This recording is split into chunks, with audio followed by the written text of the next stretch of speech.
वर्ण वर्ण भाषा की सबसे छोटी इकाई है जिसके टुकड़े नहीं किए जा सकते।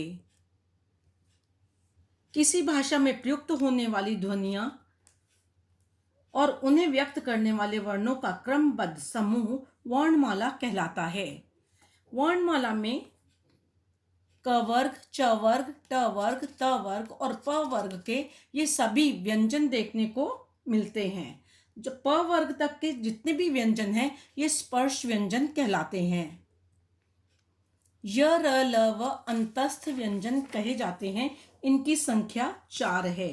वे व्यंजन जिन्हें बोलते समय हवा मुंह के किसी भाग को पूरी तरह नहीं छूती उसे अंतस्थ व्यंजन कहते हैं। ऊष्म व्यंजन वे व्यंजन जिन्हें बोलते हुए हमारे मुंह से जो प्राणवायु है घर्षित होते हुए निकलती है, अर्थात रगड़ खाते हुए निकलती है, उसे ऊष्म व्यंजन कहते हैं। जब वो घर्षित होती है, रगड़ती है तो उसमें गर्मी पैदा होती है। श, श, स, ह। तो इसमें हम अपने मुंह से निकलने वाली प्राणवायु अर्थात सांसों को घसीटते हुए बाहर निकालते हैं। संयुक्त व्यंजन एक से अधिक व्यंजनों के मेल से बनने वाले होते हैं। जैसे क जमा श क्ष, त जमा र त्र, ज जमा ङ ज्ञ, श जमा र श्र। अब हम पढ़ेंगे वर्णों के प्रकार। वर्ण 2 प्रकार के होते हैं, स्वर एवं व्यंजन। स्वर हिंदी में इनकी संख्या 11 होती है, 11।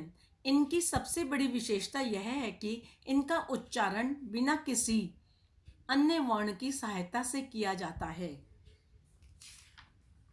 स्वर छोटा अ, बड़ा आ, इ, ई, उ, ऊ, री, ए, ओ।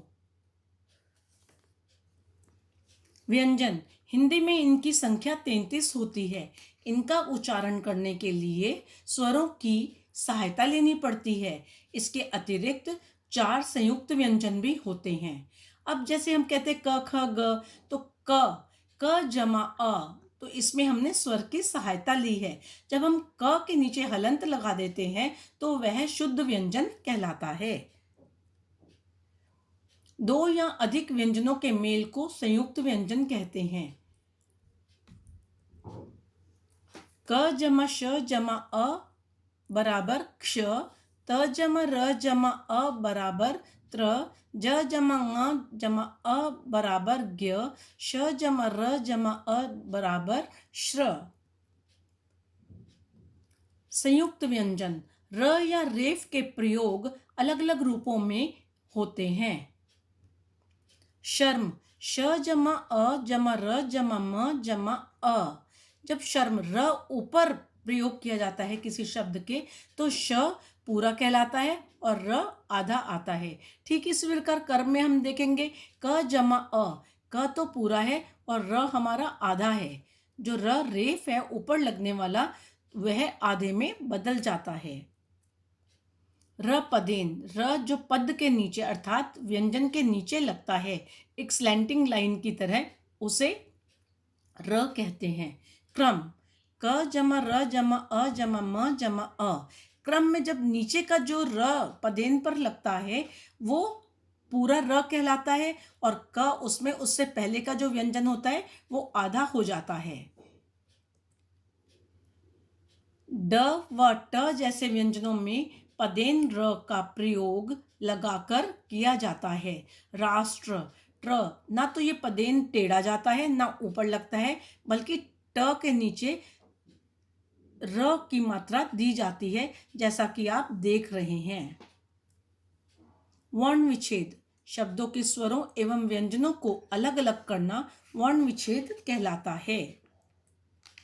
किताब उदाहरण के लिए क जमा ई जमा त जमा आ जमा ब जमा अ। चीनी में दोनों मात्राएं बड़ी ई की हैं तो हम बड़ी ई ही लिखेंगे। च जमा ई जमा न जमा ई। इसमें देखिए च और न व्यंजन है, इनमें हलंत डाल दिया गया है क्योंकि इसके अंदर से हमने स्वर अलग कर दिया है। पाठ में हमने क्या क्या सीखा? वर्णों के बारे में सीखा, वर्णों के दो भेद सीखे, वर्णों की संख्या सीखी है और वर्णों के उच्चारण के बारे में सीखा है।